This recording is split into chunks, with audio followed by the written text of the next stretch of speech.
Al comenzar el siglo XVI, la Europa medieval cristiana se abre a la Edad Moderna bajo la influencia de dos nuevas corrientes culturales, el Renacimiento y el humanismo.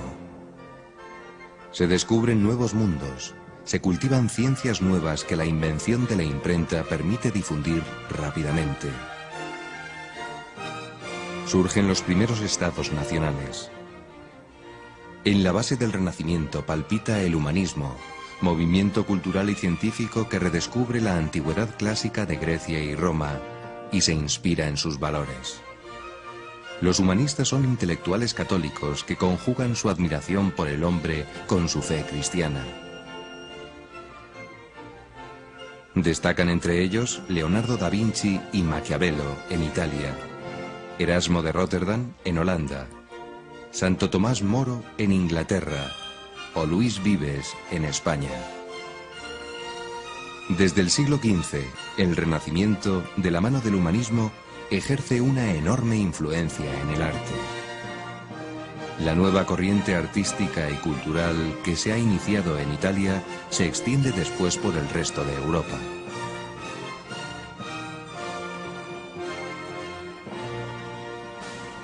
En Italia, algunos pontífices, cardenales y obispos se olvidan en parte de su trabajo pastoral y religioso y se inmortalizan como mecenas de los grandes artistas. El Papa Nicolás V funda la espléndida Biblioteca Vaticana y embellece Roma, convencido de que el pueblo necesita ver belleza para creer. La Capilla Sixtina es encomendada por el Papa Sixto IV a Miguel Ángel. Ese mismo Papa encarga a Bramante un nuevo proyecto para la grandiosa Basílica de San Pedro. En España, el siglo XV se caracteriza por el enriquecimiento del gótico con elementos decorativos nuevos que dan lugar al estilo plateresco, un ejemplo del cual es la fachada de la Universidad de Salamanca. En el siglo XVI aparece el estilo herreriano, cuyo ejemplo típico es el Escorial. Destaca su gran sencillez y la austeridad de su ornamentación. En el siglo XV la espiritualidad predominaba en el arte. Una buena muestra de ello es Fray Angélico, pintor de una gran santidad de vida y auténtico predicador de la fe cristiana a través de sus obras. Pero en el siglo XVI empiezan a proliferar las obras de tema profano. Leonardo da Vinci, Rafael y Miguel Ángel son algunos de los grandes genios del siglo XVI. Mientras las artes y las ciencias deslumbran por su esplendor, la vida de la decadencia doctrinal y moral. La autoridad del Papa había quedado debilitada por su traslado de Roma a Aviñón, en el sur de Francia, y por el posterior cisma de Occidente. Las costumbres se relajan en algunos monasterios y entre clérigos y obispos de la curia romana.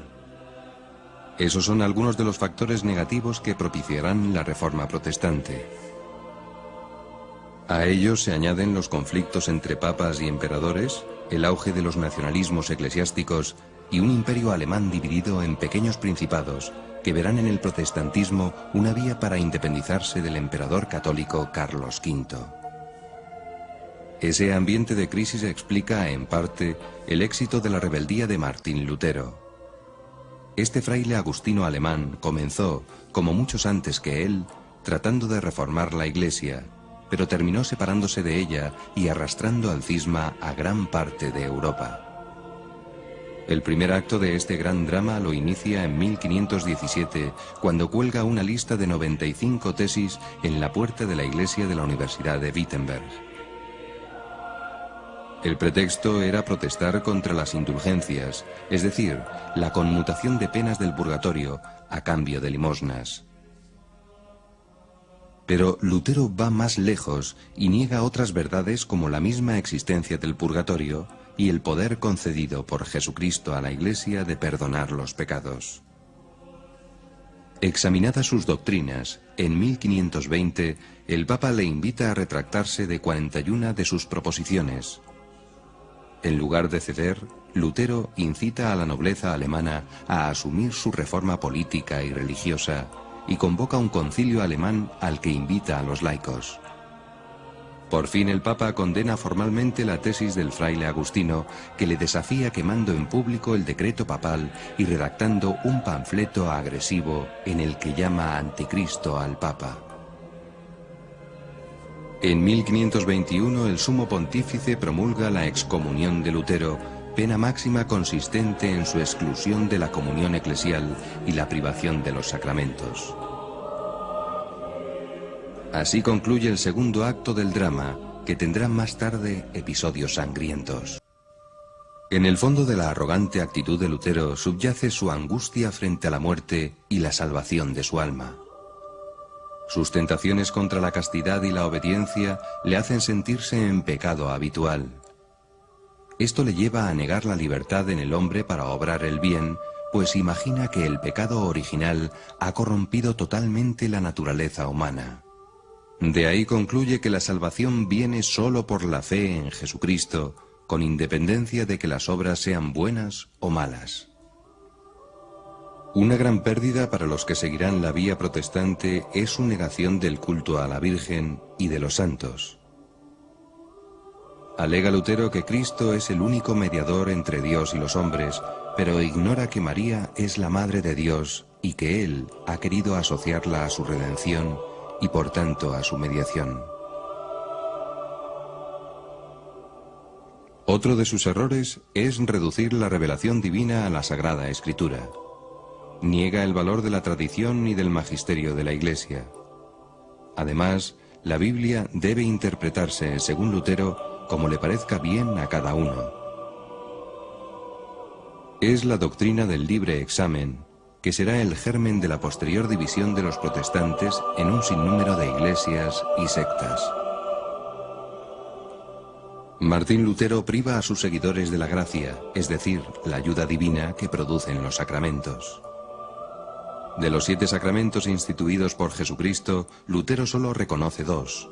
El bautismo, que según él solo disimula el pecado original, y la Eucaristía, que él reduce a un simple memorial de la Cena del Señor. Entiende que la misa es la renovación incruenta del sacrificio de Jesús en la cruz. La herejía luterana se difunde rápidamente con el apoyo de muchos de los príncipes alemanes que se enriquecen incautando los bienes de la Iglesia católica y refuerzan su independencia frente a su legítimo emperador Carlos V. La reforma deja de ser una cuestión solo religiosa para convertirse también en un enfrentamiento político y militar. Carlos V convoca a Lutero a una entrevista y fracasa. No ve pues más solución que someter con las armas la herejía luterana y, a la vez, la desobediencia de los príncipes. Comienza así una larga serie de guerras. La revolución religiosa iniciada por Lutero en Alemania desencadena herejías de signo diverso, primero en Suiza, más tarde en Francia, después en Escocia, Inglaterra y los países escandinavos. En cambio, fieles al Papa. Su propio protestantismo de fuerte tendencia estatalista y nacionalista suiza, más radical que el del propio Lutero. Elimina los sacramentos, cierra conventos y maltrata a los católicos que se oponen, lo que provoca una guerra entre cantones protestantes y católicos. Más repercusión que la de Zwinglio alcanzó la reforma de Juan Calvino. Nacido en Francia y refugiado en Ginebra, aceptó las tesis de Zwinglio y parte de las luteranas.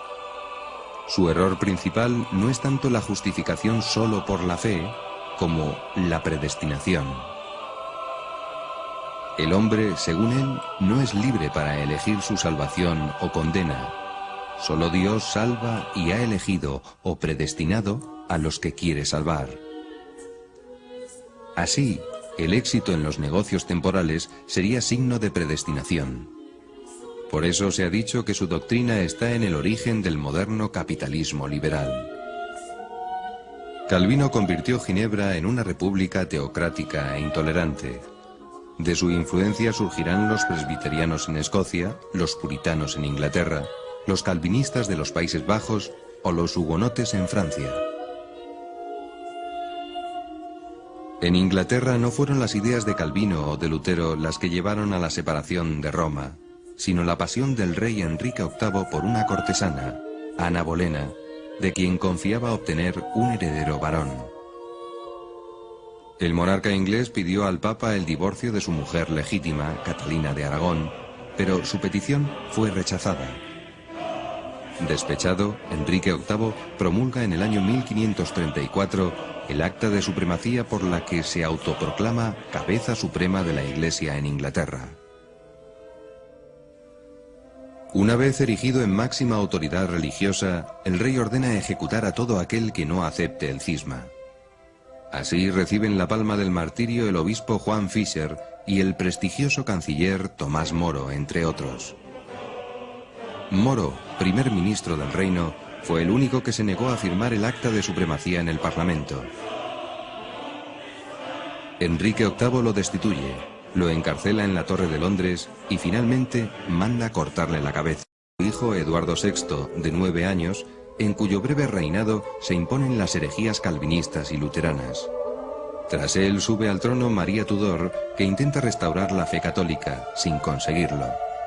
Su muerte da paso al largo reinado de Isabel I, quien en 1559 establece oficialmente el anglicanismo como la nueva religión del Estado. Más favorable se presentaba la situación en la España del Siglo de Oro. El pueblo seguía fiel a la Iglesia, sus soldados la defendían en todos los frentes de Europa, y sus teólogos aseguraban la fe y la doctrina en el Concilio de Trento, donde se promulgaría la tan ansiada Reforma Católica. Todo esto fue posible gracias a las reformas que previamente habían impulsado en España los reyes católicos con la eficaz ayuda del cardenal Cisneros. Y es que Isabel de Castilla y Fernando de Aragón no solo lograron la unidad territorial de España, sino que lucharon por la unidad religiosa de sus reinos, que era el ideal de la época. Cuando accedieron ellos al trono, España no solo sufría la decadencia religiosa común al resto de Europa, sino que tenía 3 religiones en su suelo: la cristiana mayoritaria, la minoría judía procedente de la inmigración y la musulmana, incrementada por la conquista de Granada. Isabel I puso toda su energía en reformar la Iglesia en sus reinos, contando con la aprobación de Roma. Empezó por la elección de obispos de vida ejemplar y celo apostólico. A los sacerdotes se les impuso la obligación de tener un confesor, explicar la doctrina cristiana a los niños y el Evangelio a los parroquianos los domingos. Con la ayuda de Cisneros restableció la disciplina en muchos monasterios y conventos. Estas y otras medidas preservaron a España de la herejía protestante. Velando por la pureza de la doctrina católica, los monarcas españoles establecieron los tribunales de la Inquisición, que formaban parte del Estado aunque estuvieran formados por clérigos. Tenían jurisdicción sobre los católicos y su misión era vigilar lo que amenazaba la unidad religiosa: herejía, brujería, delitos contra la fe, sodomía y otros semejantes. Siglos de propaganda anticatólica han exagerado el rigor de la Inquisición española. Las quemas de brujas, sobre todo en las zonas de influencia calvinista, alcanzaron menos fama.